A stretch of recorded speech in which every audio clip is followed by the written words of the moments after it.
Hello दोस्तों, नमस्कार। SMKC channel में मैं आप सभी लोगों का दिल से बहुत बहुत स्वागत करता हूं। दोस्तों, इस वीडियो में हम लोग कवर करेंगे मोटा मोटी सिर्फ 2 से 3 इंपॉर्टेंट खबरों को एंड कुछ डाउट्स भी कमेंट सेक्शन में जो आते हैं उनको भी एजुकेशनल पर्पस से रिलेटेड क्लियर करने की कोशिश ज़रूर करेंगे। तो चलिए, आज के दिन का सबसे इंपॉर्टेंट खबर कौन सी थी, हर किसी को पता है। यस, जीएसटी काउंसिल की बैठक। मतलब कितना टैक्स लगेगा, कितना टैक्स घटेगा। घटने के तो चांसेस कम होते हैं, बट फिर भी इलेक्शन ईयर है, थोड़ा कुछ उम्मीद तो रख सकते हैं। एनीवेज, सो जीएसटी की अगर हम लोग बात करें, देखिए दोस्तों, जो ये लिस्ट होती है ना, इसके ऊपर टैक्स इतना लगा, इसके ऊपर टैक्स इतना कम हुआ, ये लिस्ट बहुत लंबी होती है। ठीक है, आपको जीएसटी के ऑफिशियल वेबसाइट के ऊपर पूरी लिस्ट मिल जाएगी कि पहला रेट कितना था, अभी कितना हुआ।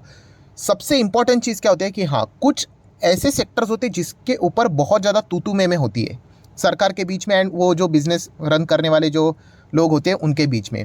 तो इस वक्त जीएसटी काउंसिल की बैठक में 2 इंपॉर्टेंट मुद्दे थे, उसी को हम लोग को कवर करना है। एंड एक मुद्दा दोस्तों लिटरली हम कह सकते हैं बैड न्यूज़ है, एंड एक दूसरा जो मुद्दा है वो गुड न्यूज़ है। तो चलिए, बैड न्यूज़ के साथ शुरुआत यहाँ पे कर लेते हैं। किसके साथ?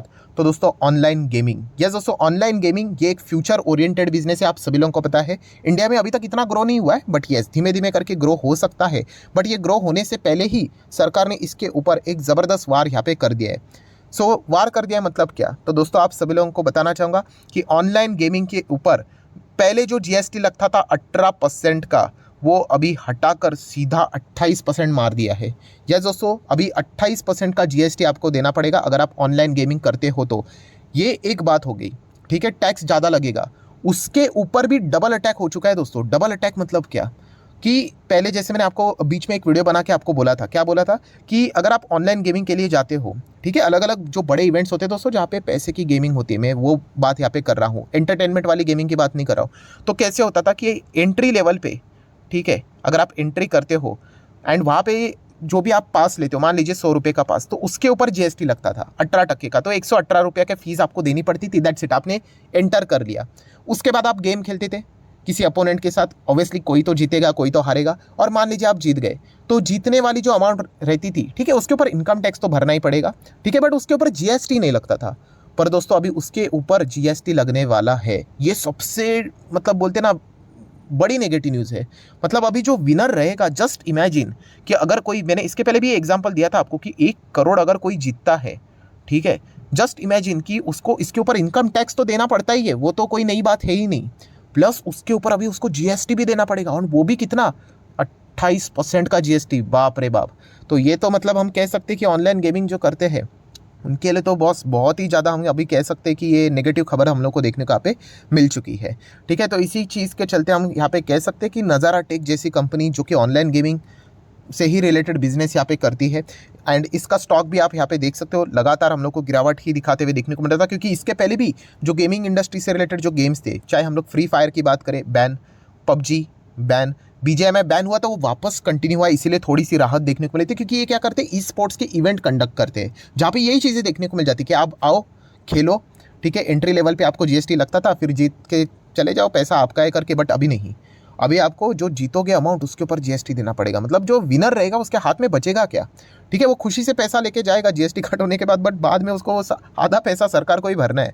तो यहाँ पे नाराज़गी हम लोग को ज़रूर देखने को मिल सकती है। मतलब जो मिनिस्टर थे उन्होंने सीधा बोल दिया कि यहाँ पे ये चलता था ना तू में कि स्किल बेस है या फिर चांस के हिसाब से, मतलब प्रोबेबिलिटी के हिसाब से स्किल बेस है, या फिर शक्यताओं के हिसाब से, लक के हिसाब से है।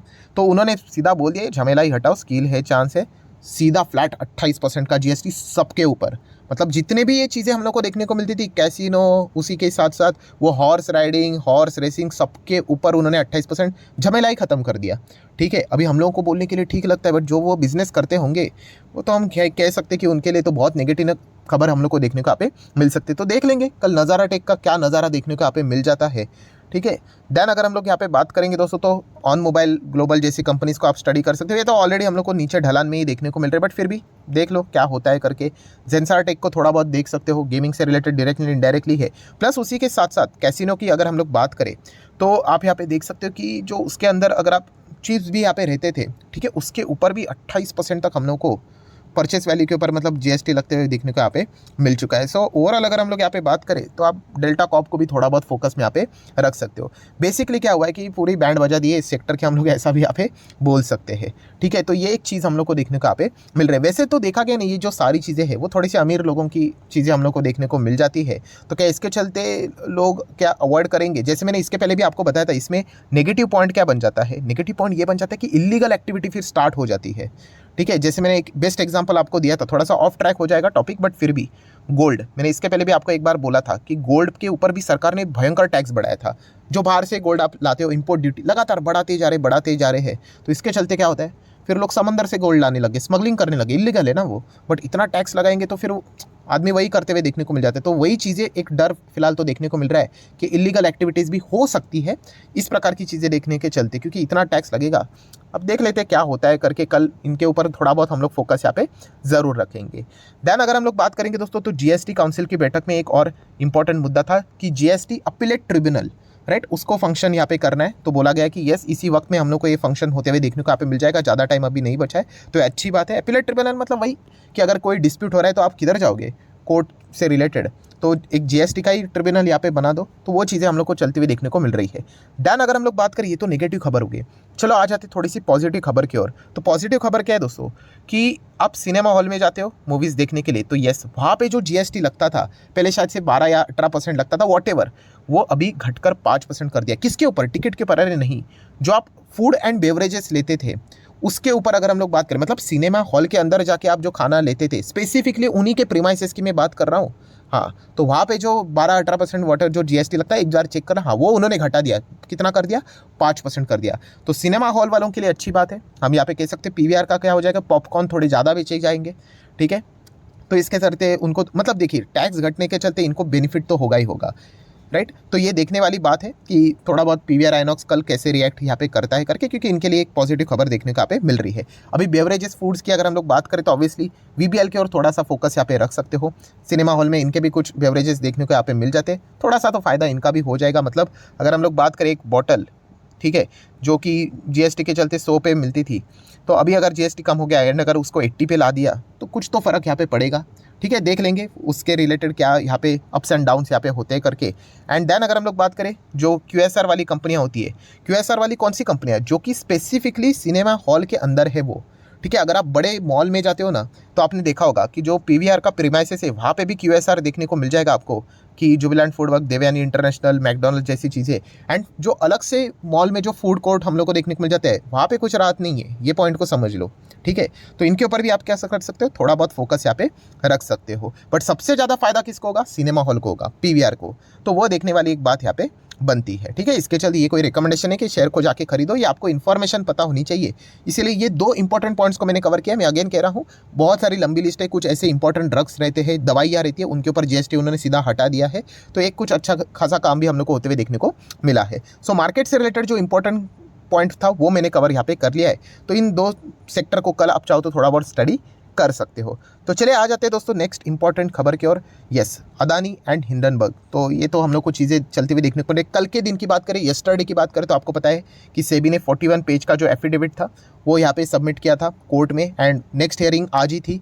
सो नेक्स्ट हियरिंग आज जैसे होते हुए देखने को मिली, तो कुछ खास हम लोग को चीज़ें देखने को यहाँ पे नहीं मिला है। जैसे कि उनको यहाँ पे बोल दिया जा चुका है कि सुप्रीम कोर्ट ने अलाउ कर दिया सेबी को कि आप अपनी जो इन्वेस्टिगेशन है वो यहाँ पे चालू रखिए, छानबीन करते रहिए, एंड जो भी फाइनल आपकी जो रिपोर्ट रहती है वो 14 अगस्त, जो उन्होंने पहले ही बोला था, ठीक है, वहाँ पे हम लोग को सबमिट कर दीजिए करके। तो आज की जो एक मीटिंग थी, जैसे कल भी आपको बोला था कि एक जस्ट फॉर्मेलिटी होने वाली है, कोई बड़ा ऐसा आउटकम निकल कर आने वाला यहाँ पे नहीं है। तो ये भी चीज़ हम लोग को देखने को यहाँ पे मिल चुकी है। देन अगर हम लोग यहाँ पे बात करेंगे दोस्तों, तो तीसरी खबर किससे रिलेट, खबर मतलब कमेंट सेक्शन में जो पूछा जा रहा है वही मैं उसका जवाब देना चाहूँगा। ऑफर फॉर सेल, OFS, किससे रिलेटेड OFS? RVNL। सर क्या ये खबर सच है? तो दोस्तों ऐसा नहीं है। मतलब तो फिर ये बात आई कहाँ से? तो दोस्तों सबसे पहले आप यहाँ पे देख सकते हो, एक आर्टिकल में लिखा क्या है वो समझो, कि ये बात लिखी गई है आर्टिकल में कि सरकार यहाँ पे क्या कर सकती है, 5 ऐसे मतलब PSU कंपनी है, मतलब सरकारी कंपनीज है, उनमें OFS प्लान कर सकती है। इसकी पॉसिबिलिटी उन्होंने बोली है, जिसमें कि आप बोल सकते हैं रेलवे वाली कंपनी है, माइंस वाली कंपनियां हैं, फर्टिलाइज़र वाली कंपनियां हैं। तो एक ऑफिशियल्स ने यहाँ पे एक बात यहाँ पे बोलिए, मतलब क्या है, रिपोर्ट के जरिए खबर सामने आते हुए देखने को मिल रही है कि सरकार यहाँ पे क्या कर सकती है, शायद से ओएफएस ला सकती है। अभी शायद क्यों, तो वो ये कह रहे हैं कि मार्केट का कंडीशन बहुत अच्छा है, स्टॉक टॉप लेवल पे चलते हुए देखने को मिल रहे हैं, एंड इसी के चलते दीपम की अगर हम लोग बात करें, department of investment and public asset management की बात करें, सरकार के अंडर ही आ जाता है, तो वो प्लान कर रहा है ओएफएस लाने के लिए 2 रेलवे पीएसयू कंपनीज में।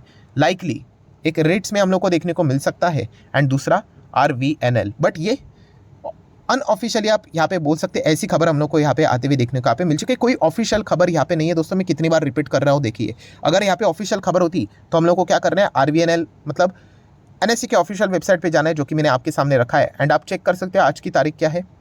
तो आज की तारीख है 11 जुलाई। सो 11 जुलाई की अगर हम लोग बात करें तो मैंने चेक किया तो एक ही आरवीएनएल से रिलेटेड पीडीएफ अपलोड हुआ है, एंड वो कोई ओएफएस से रिलेटेड नहीं है। तो ये जो खबर आप यहाँ पे बोल रहे हो, पूछ रहे हो, वो हम लोग को रिपोर्ट के जरिए, सोर्सेज के जरिए आते हुए देखने को मिले कि शायद से वो ऐसा कर सकते करके, होगा नहीं होगा ये किसी को भी पहले पता यहाँ पे नहीं होता है। जब होना होगा तो डायरेक्टली बाजार क्लोज हो जाने के बाद, 3:30 बजने के बाद, एंड बाजार खुलने के पहले ही आपको पता है शाम को 6-7 बजे के बीच में ही खबर आ जाएगी कि ओएफएस लेकर आ रहे करके, ठीक है। तो ये पहले किसी को भी पता होता नहीं है, तो रिपोर्ट के जरिए खबर सामने आती हुई देखने को मिल रही है। तो ये भी पॉइंट पता होना चाहिए। एंड ओएफएस मतलब दोस्तों प्लीज़ ये दिमाग से निकाल दो कि भाई बर्बादी होने वाली है करके, कुछ भी बर्बादी नहीं होती है।